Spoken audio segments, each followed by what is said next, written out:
Hi,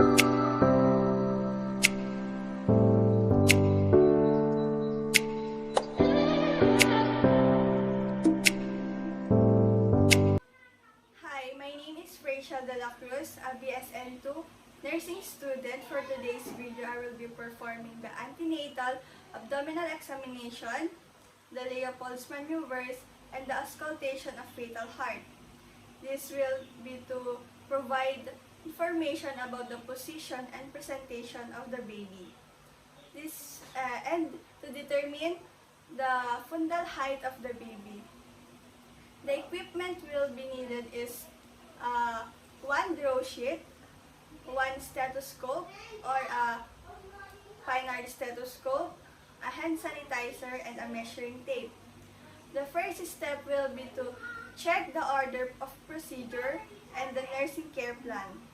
The second, gather the equipment. And the third is to greet the woman and introduce yourself.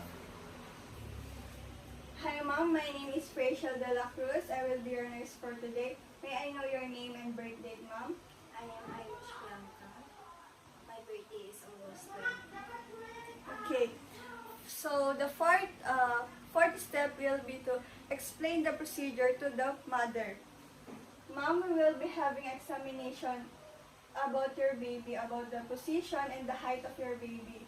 This will be the antenatal abdominal examination. Kailangan ko po kayong hawakan sa iba't ibang parte para malaman po natin yung height, size of your baby. Okay lang po ba yan? Okay, so the fifth step will be to instruct the woman to empty her bladder. An empty bladder contributes to the woman's comfort during examination.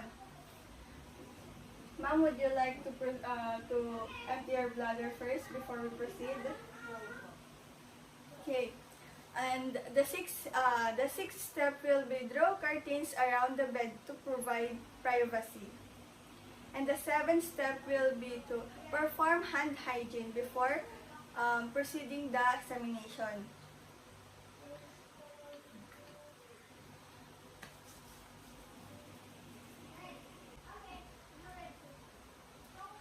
The next step will be position the woman for examination. And place woman in dorsal recumbent position supine with knees flexed. This is to promote relaxation of abdominal muscles. And then place a pillow under the head for comfort. And place a small pillow or folded towel under woman's or mother right hips. The next step will be have her arms by her side, and the next is to drape the woman with a draw sheet. This is to provide a privacy during the examination.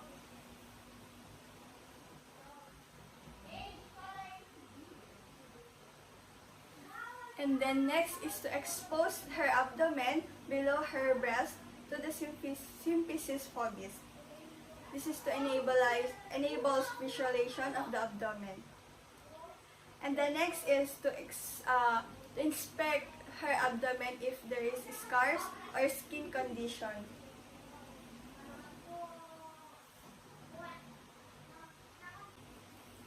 And the next step will be determine the fundal height using the ulnar side of the palm. This is to identify fundus and provide an estimate whether fetal growth corresponds to gestational period.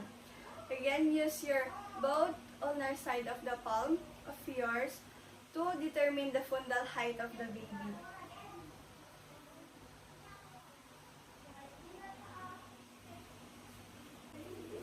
The next step will be measure the fundal height using the measuring tape.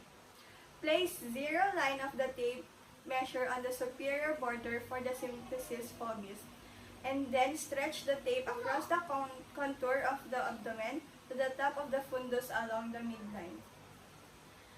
The number of the centimeters measured should be approximately 22 to 24 weeks.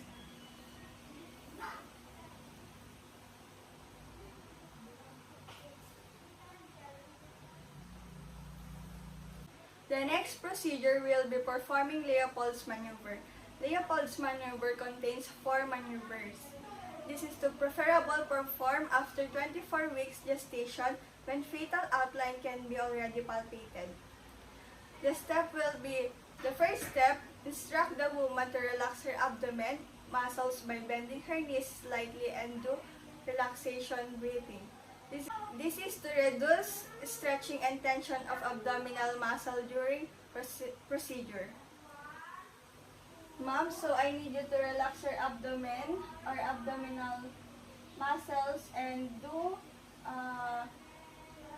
relaxation of breathing. Relax lang po. So the next step will be warm hands by rubbing both palm surface of your hands, because cold hands can stimulate urine construction and cause discomfort of the mother.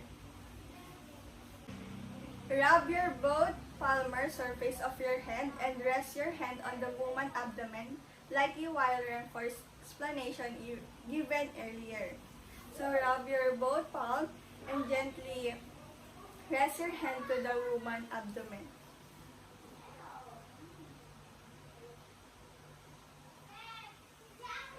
So let's proceed to the first maneuvers.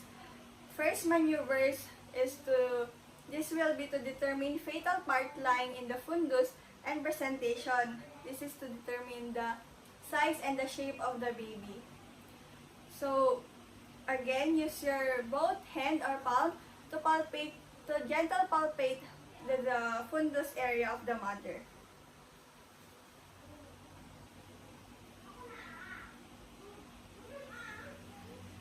And the second maneuver will be to identify location of the fetal back and determine position. This second maneuver will be to identify the back of the baby.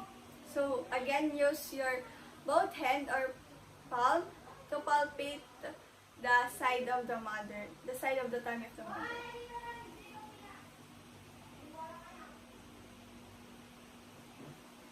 And the third maneuver will be determine engagement of presenting part if the fetal head is above the pelvic rim. So again, use your one palm to gentle palpate the pelvic area of the mother.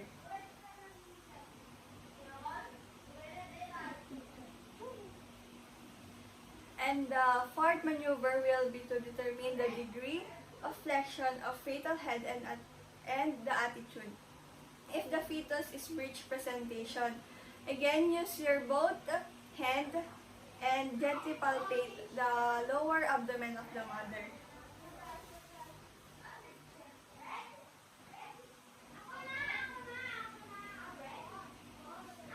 The next procedure will be to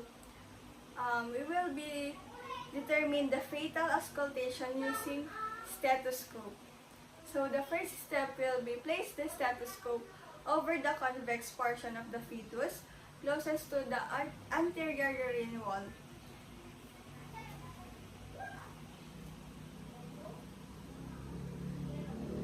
And then next step is to listen by pressing it firmly and very gentle and count a full minute without holding the stethoscope while the other hand feel for the mother's radial pulse.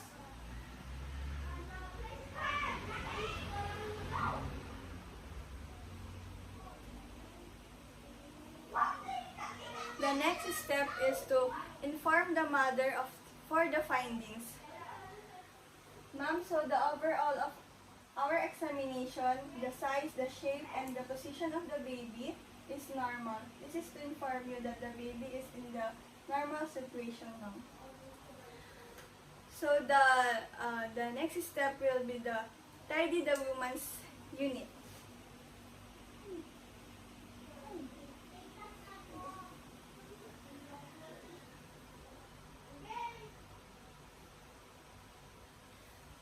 And then, the next step will be to wash your hands and document finding and remarks if any. Thank you.